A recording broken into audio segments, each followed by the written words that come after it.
You can expect creativity in abundance. I'm an ideas man. I wake up, sometimes I don't even wake up, and I write an idea down, and then I wake up and I look on the paper and there's an idea, and I didn't even know I'd done it. I have ideas in my sleep. I just drop pearls of wisdom and ideas and creativity, and I think that's, in fact I know that's what Volkswagen saw in me.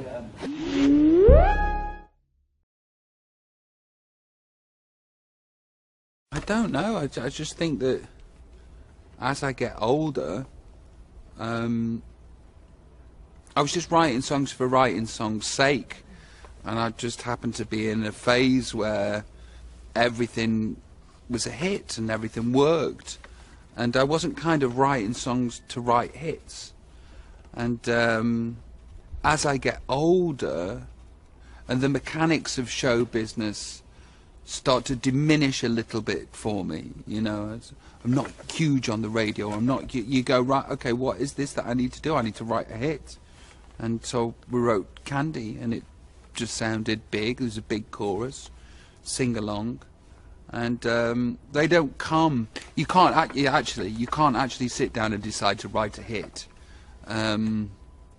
If you're lucky enough, they come along, and that one came along, and I'm sat in the studio waiting for others to come along now.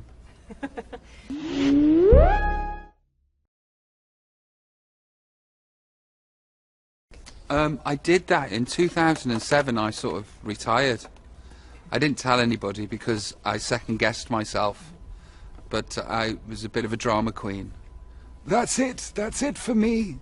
In the industry, this is too much for my beautiful face. I'm going to sit down and watch reality TV shows and do nothing for the rest of my life. So I did nothing for 3 years. I did exactly that. Nothing. I was so bored.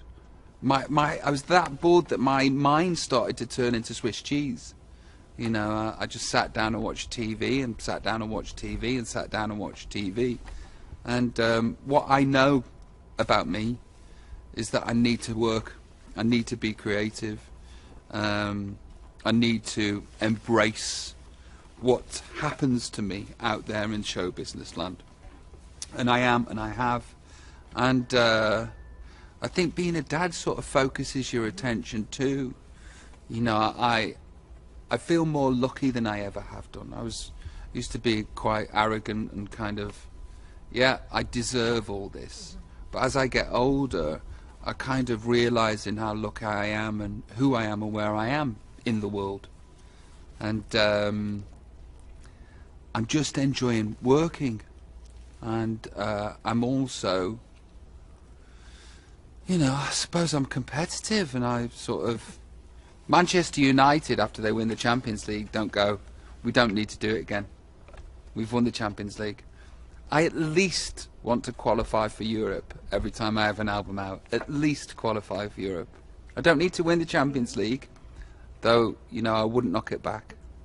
But I at least need to qualify for Europe.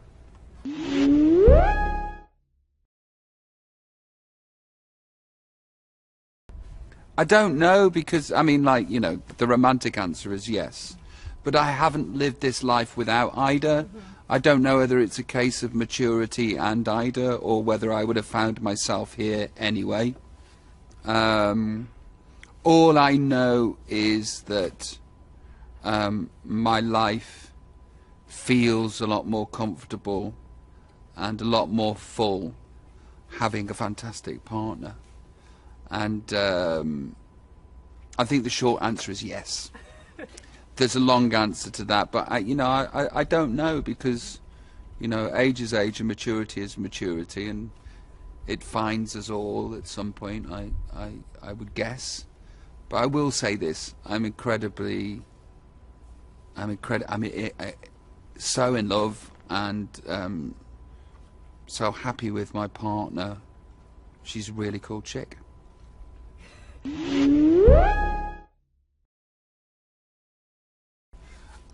Skype every night before going to bed, most nights before I go on stage. Some nights I'll carry the computer to the stage, and like this particular tour, I come up through the stage, and some nights she's there with me, and I'll pass the computer off just as I go through the stage. Yeah, it's really cool. Technology has made the world a lot smaller, and made relationships a lot easier. Normally she's with me anyway. I intend to take the family everywhere I can with me when we can. It's just Australia's a long way to go for a 2-year-old and a mummy that's expecting, so they weren't there.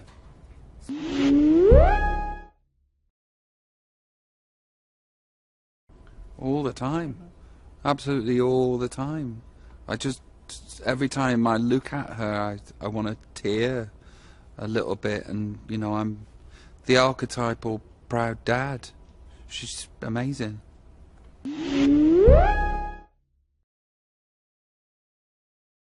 Well, I actually feel like I'm ready for my first child. I actually had that moment the other night. I was like, I'm ready for my first child. This is amazing. Well, I'm going to have 2, but I'm ready for my first child.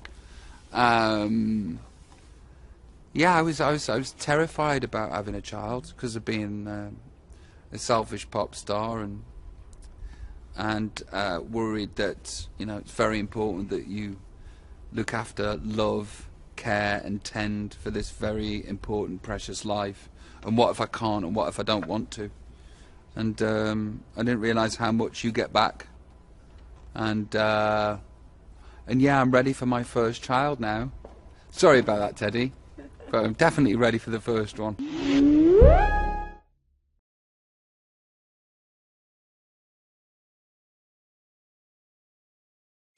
It's very difficult because, you know, I'm such a proud dad that I want to share her with the world, but I also know that that comes at a cost. So it's very difficult because you can either do one of 2 things.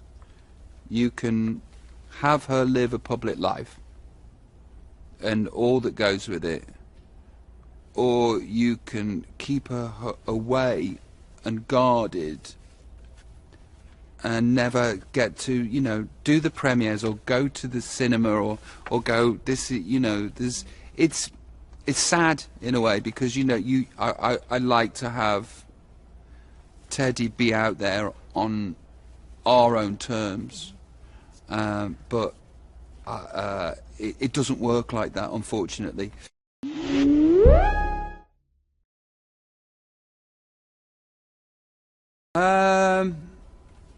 I think I'm all 2, definitely with the 3rd thrown in. I want to entertain her, and I want her to think that I'm cool and interesting, and I want her to love me. But I also think it's very important that she's well-mannered and not spoilt and not bossy. So I can be a disciplinarian too. And I'm also monitoring and watching her get on with stuff. Bird. Yeah. I also watch her get on with stuff. She's a very busy person. She busies herself all the time.